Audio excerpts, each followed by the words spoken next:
You remember how it was in Detroit? The city has a heartbeat, a loud, mechanical, often violent one, but it's a pulse nonetheless. As a postman there for 15 years, I knew every cracked sidewalk, every territorial stray, and every restless soul on my route. I lived by the clock and the weight of the satchel.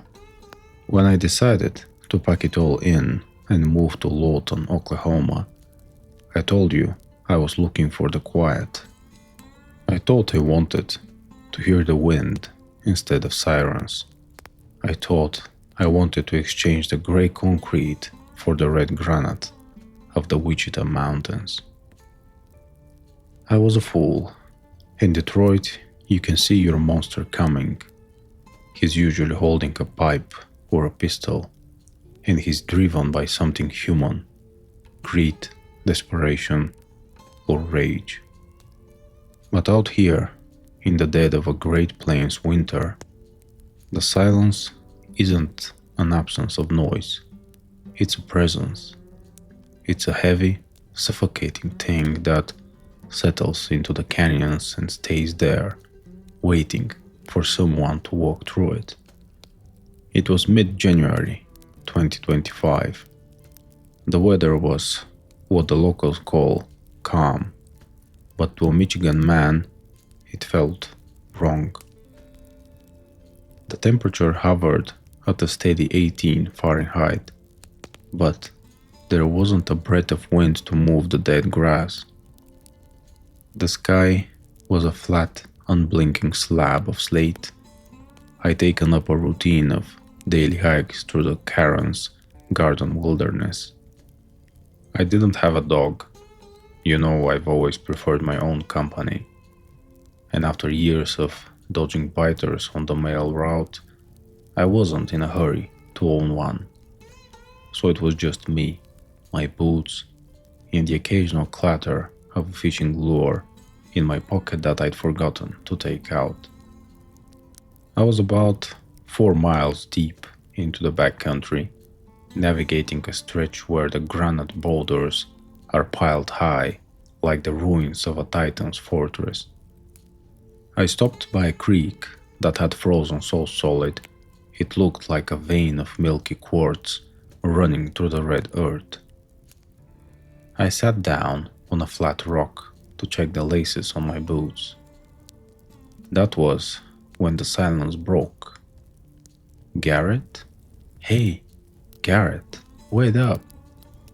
The voice came from directly behind a massive, lichen-covered boulder to my left. I didn't just jump, I felt my soul try to leave my body. It was your voice, not a generic imitation, but your voice, the specific way you round your O's, and that slight rasp from years of smoking. It was the voice of a man who should have been 2,000 miles away in a Detroit dive bar. "Hello?" I called out. My voice cracked, sounding thin and pathetic in the cold air. I reached into my coat and gripped my folding knife. My mind was racing, trying to find a logical path. Did you fly down to surprise me? How would you have found me 4 miles into a wilderness area without a cell signal? I walked around the boulder, expecting to see your grinning face. There was nothing. Just a patch of dirt that hadn't seen the sun in weeks.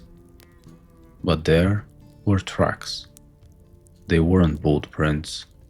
They were hoof prints. But they were spaced out in a way that suggested the animal was walking on 2 legs. The strides were long, 4, maybe 5 feet apart. I followed them with my eyes toward the dense thicket of scrub oak. The branches began to twitch, though there was still no wind. A deer stepped out. It was a buck, a massive 10-pointer, but something was fundamentally broken about it. Its front legs didn't bend at the knees. They snapped upward towards its chest with every step, like a marionette being jerked by a panicked handler. Its neck was the worst part. It was elongated, the skin stretched so tight over the vertebrae that I could see the bone. The head hung at an impossible 90-degree angle, staring not at the ground, but directly at me. And the eyes, God, the eyes. They weren't the wide, liquid brown eyes of a deer. They were smaller, set forward on the face, surrounded by white sclera. They were the eyes of a man who had spent a lifetime in a dark room. They were intelligent. They were hateful. I remember the late night YouTube rabbit holes I'd fallen into back in Detroit. Videos of skinwalkers and skin shifters captured on grainy trail cams. I'd laughed at them, I'd called them hoaxes. But, standing there, I remember the Navajo lore. Ye Naudlushi, the one who goes on all fours. They said a skinwalker is a witch who has reached the highest level of priesthood by committing an act of unspeakable evil, usually killing a family member, to gain the power to shift. But the shift is never perfect. There's always a tail, a limb that's too long, an eye that's too human, or a voice that doesn't belong to the throat it's coming from. The so-called deer stopped 10 feet from me. It didn't smell like an animal. It smelled like a wet dog that had been left to rot in a basement. It opened its mouth. It didn't have a deer's teeth. It had rows of flat, yellowed human molars. "Gareth," it whispered this time. It wasn't your voice. It was mine. It sounded like a recording of me played back through a distorted speaker. Cold, so cold. Let me in. I didn't stay to hear the rest. I turned and bolted. My lungs burned as I inhaled the freezing air. But I didn't slow down. I could hear it behind me.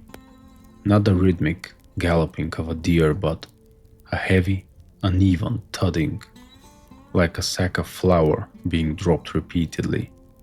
Thump, snap, thump, snap. I didn't look back until I reached the trailhead. My truck was the only one in the lot. I scrambled inside, locked the doors, and fumbled with my keys. As I backed out, the headlights swept across the tree line. For a split second, I saw a pale, naked figure standing upright behind a cedar tree. It was wearing the deer's head like a hood, but the empty hide draped over its shoulders. It wasn't a deer anymore.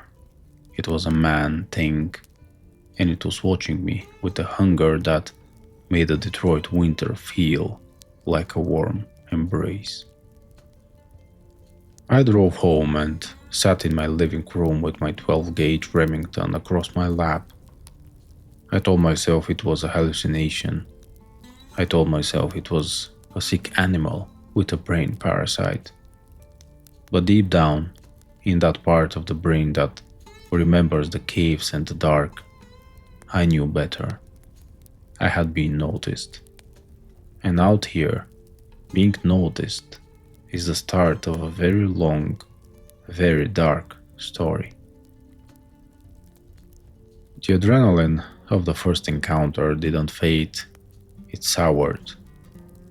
For 2 days, I sat in my small house on the edge of Lawton, watching the shadows stretch across the floor.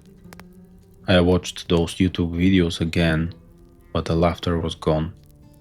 I found a video of a tribal elder, his face a map of deep creases, who spoke about the yin old loshi with such visceral fear that I had to turn the volume down. He said they don't just kill, they hollow out. They take your voice to lure your friends, and they take your skin to hide from the sun. By the third morning, a different kind of madness set in. It was the Detroit grit, the part of me that refused to be bullied out of my own life. I figured if I stayed inside, I was already dead. I needed to face it. I needed to see that it was just a sick, mangled animal and not some ancient nightmare. I loaded my Remington 870 with 3-inch Magnum deer slugs.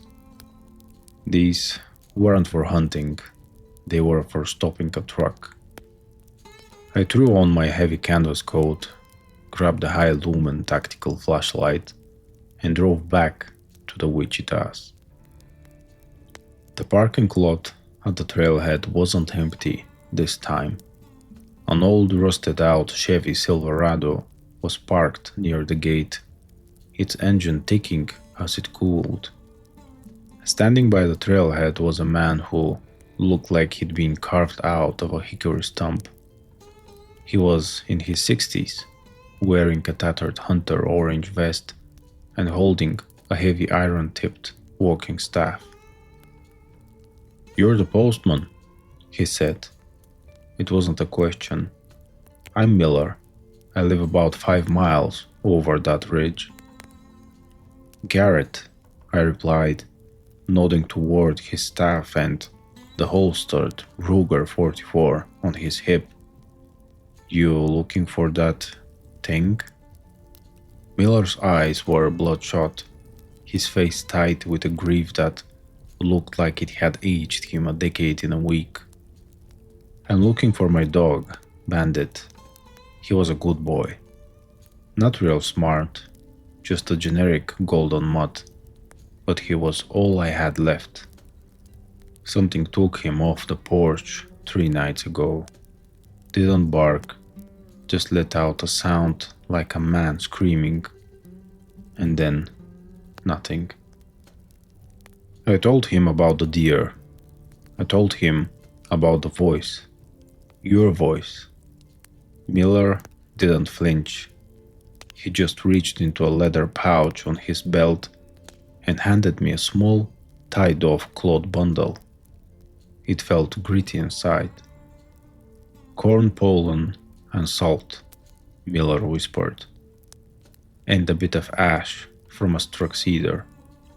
The old-timers say they can't stand the purity of it. If it gets close, you throw it at the face. Don't aim for the hide, aim for the eyes." We started hiking together. The calm had deepened. The air felt static, like the moments before a massive electrical storm. But the sky remained that dead, frozen gray. We didn't talk much. The only sound was the rhythmic thud of Miller's staff and the crunch of my boots on the frost-shattered granite. We reached the Room of Lost Souls, a natural amphitheater of towering red rocks about an hour in. The smell hit us before we saw anything. It wasn't the clean, iron scent of a fresh kill. It was the smell of a stagnant pond, mixed with scorched hair and something sweet, like rotting fruit. "Miller, look," I whispered, pointing upward. High on a ledge, 40 feet above the trail, sat a figure. At first, I thought it was a person in a ghillie suit. Then it moved. It was crouched in a way no human could sustain, its knees tucked behind its ears, its long, spindly arms wrapped around its shins. It was draped in a horrific patchwork of furs. I saw grey wolf hide, strips of deer skin, and a large, recognizable patch of golden fur that made Miller let out a low, shuddering sob. The creature was busy. It was holding a needle made of a sharpened rib bone, and it was stitching a new piece of raw hide onto its own forearm. It wasn't just wearing the skins, it was integrating them. Its own skin was the color of a wet sidewalk, mottled with black bruises. It stopped its work and looked down at us. It didn't have a face so much as a collection of stolen features. The nose was too small, the mouth too wide, and the eyes, those terrifying, intelligent human eyes, were set deep into a skull that seemed to be shifting under the skin. It began to chatter, a sound like dry bones being shaken in a tin can. "Give him back," Miller roared, his voice breaking. He drew the Ruger and fired.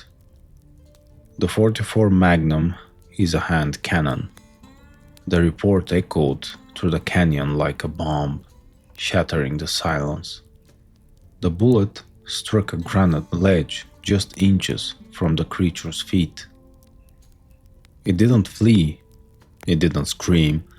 It tilted its head, looked at Miller, and then, in a voice that was a perfect heartbreaking imitation of a whimpering dog, it barked, "Yip, yip, yip."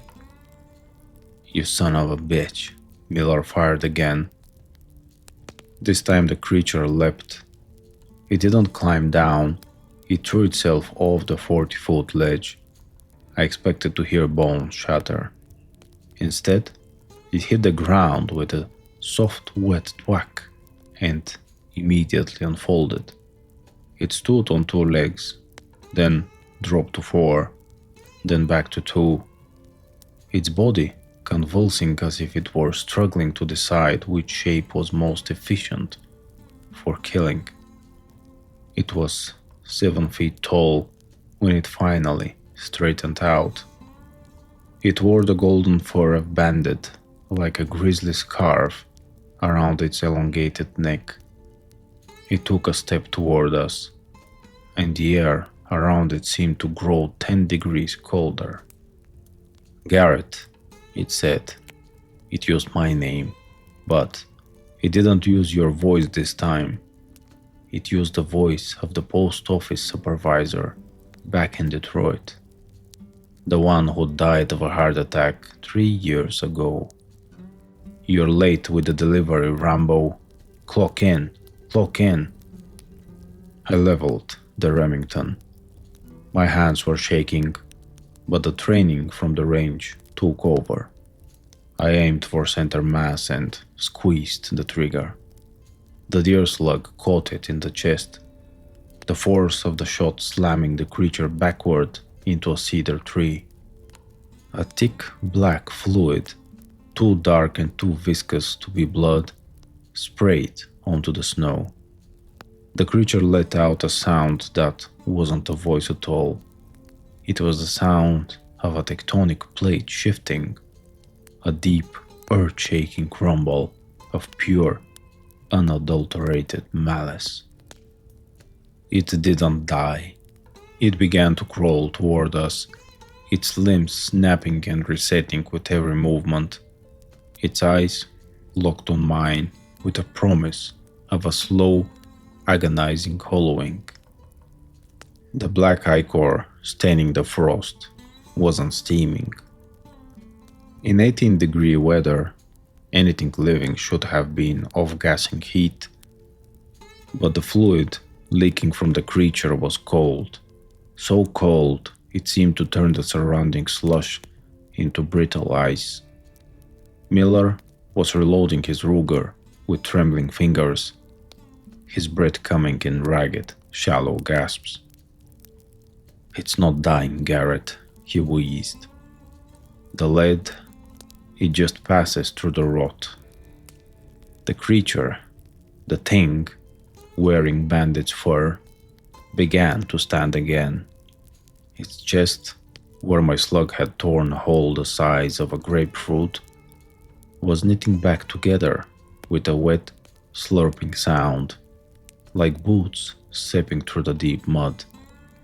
The patchwork of stolen skins shifted and writhed over its musculature as if the pelts themselves were trying to escape. "The pouch, Miller! Use the salt!" I yelled, stepping in front of him as the creature began a slow, rhythmic circle around us. It didn't charge immediately. It was testing us, its head twitching from side to side. Every time it moved, its face seemed to blur and reform. For a second, it looked like a mountain lion. The next, it had the features of a hollow-cheeked man I'd seen on a missing persons poster at the trailhead. "I can't reach it," Miller groaned. He slumped against a granite slab, his hand clutching his side. I looked down and felt the blood drain from my face. When the creature had swiped at him, it hadn't just torn his coat, it had unzipped him. 3 deep, clean furrows ran through his ribs to his hip. There was no bruising, no jagged edges, just a clinical, terrifyingly precise removal of skin. I grabbed the leather pouch from Miller's belt. The creature saw the movement and let out a sound that froze the marrow in my bones. It was the sound of a woman screaming for her life, followed immediately by the sound of a child laughing. It was a cacophony of stolen grief, designed to break the mind before it broke the body. "Stay back," I roared, fumbling with the drawstring of the pouch. The creature lunged. It didn't run like a man or an animal. It moved like a centipede, its limbs articulating in too many places. I didn't have time to aim the shotgun. I grabbed a handful of the gritty mixture, pollen, salt, and ash, and flung it with a desperate prayer. The moment the powder touched the creature's face, it reacted as if I'd thrown lye. A plume of foul-smelling white smoke erupted from its flesh. The thing shrieked, this time in a voice that was raw, ancient, and genderless. It recoiled, its hands, which were tipped with human fingernails 6 inches long, clawing at its own eyes. The stolen skins began to slough off its frame, sizzling where the salt touched the connective tissue. "Move, now!" I grabbed Miller by the collar of his vest and hauled him up. He was a big man, but the terror gave me a strength I didn't know I possessed. We began a shambling retreat back toward the gorge. The sun was beginning to dip behind the peaks, and the calm was being replaced by a low, predatory hum. The shadows were lengthening, stretching out from the base of the rocks like reaching fingers. As we reached the narrow bridge spanning the frozen creek, I realized we weren't being followed by one entity anymore. The brush on either side of the trail began to chatter. Click, click, click. It was a language of percussion. I looked to the ridgeline and saw them. 3 more figures, silhouetted against the dying orange light. One was small and hunched, moving with the jittery grace of a coyote. Another was massive, its head crowned with the rotting antlers of the buck I'd seen before. They weren't attacking yet. They were herding us. "They want us in the dark," Miller whispered, his voice bubbling with fluid. Gareth, listen to me. If we don't make the truck before the last light hits the horizon, we aren't going to be Gareth and Miller anymore. We are just going to be more patches on the quilt. I checked the Remington. 1 shell left in the chamber, 3 in the tube. I had a tactical flashlight, but I knew these things lived in the dark. A light would just be a beacon. Suddenly, the buck on the ridge opened its mouth. It used my mother's voice, the one she used to make me up for school in Detroit 20 years ago. Garrett, honey, don't stay out too late. The street lights are coming on. The psychological toll was starting to crack me. My vision blurred, and for a second, the granite boulders looked like the row houses of my old neighborhood. I felt a sudden, overwhelming urge to just sit down in the snow and let the deer take me home. Don't listen, Miller barked, slamming his iron-tipped staff into my foot. The pain snapped me back. It's a glamour, boy. They're weaving the air. I shook my head, clearing the fog. We were 50 yards from the parking lot. I could see the glint of my truck's windshield. But standing between us and the gate was the first creature, the one I'd salted. It had recovered, though its face was now a charred, featureless mask of raw meat.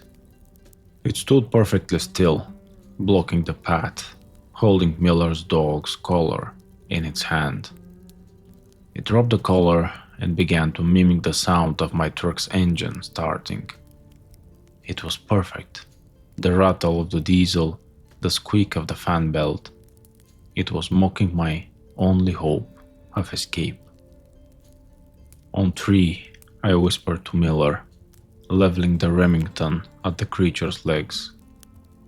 I didn't want to kill it anymore. I just wanted it to move. 1, 2. Before I could say 3, the creature didn't attack us. It looked past us toward the other 3 on the ridge and let out a command. The coyote and the buck began to descend the slope with terrifying speed, their bodies blurring into the gathering gloom. We weren't being hunted by a monster.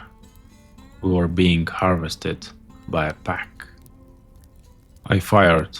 The 12-gauge slug caught the buck thing in the shoulder, spinning it around, but it didn't fall.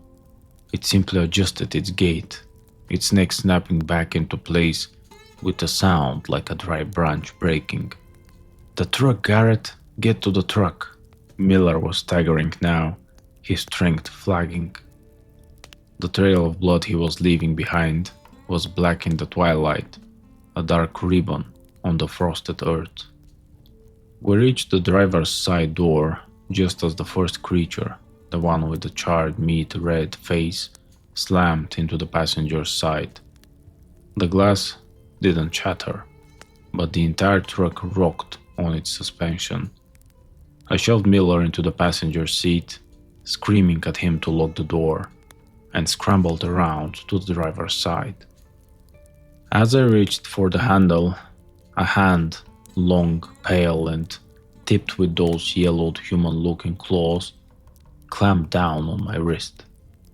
The cold that radiated from its skin wasn't just temperature, it was a vacuum.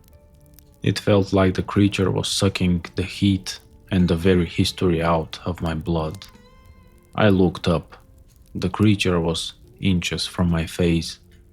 It wasn't wearing a mask anymore. It was trying to become me. Its skin was rippling, shifting into the likeness of my own face. The scar on my chin from that dog bite in Detroit. The crow's feet around my eyes. But it couldn't get the eyes right.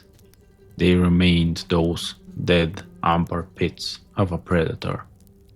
"Don't leave, Garrett," it said, using my voice but deeper, as if it were speaking from the bottom of a well.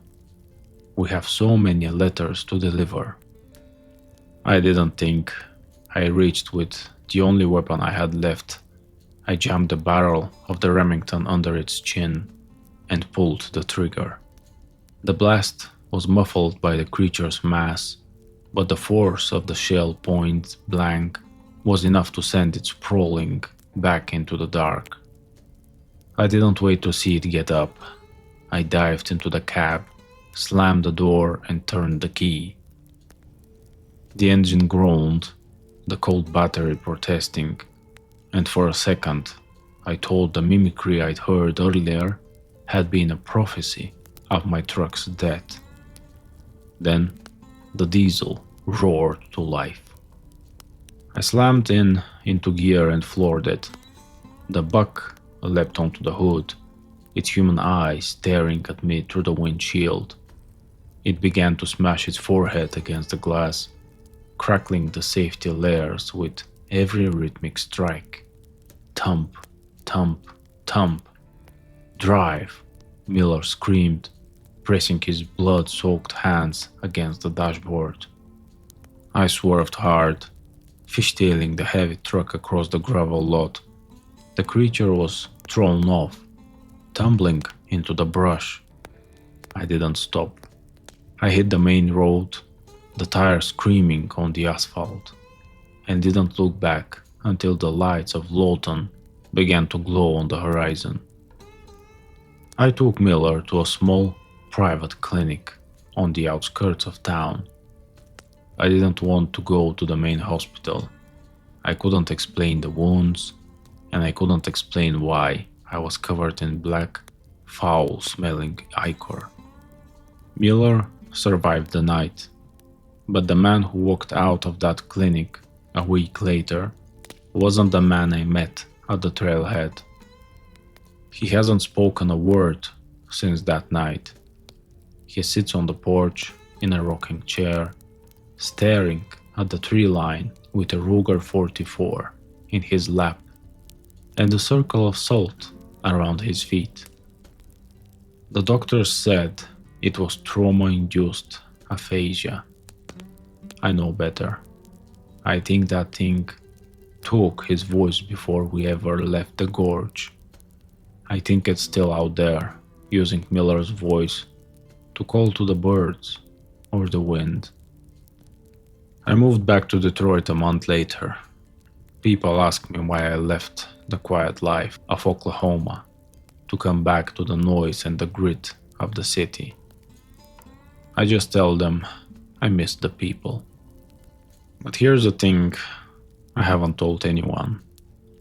Last night, I was sorting my own mail in my apartment.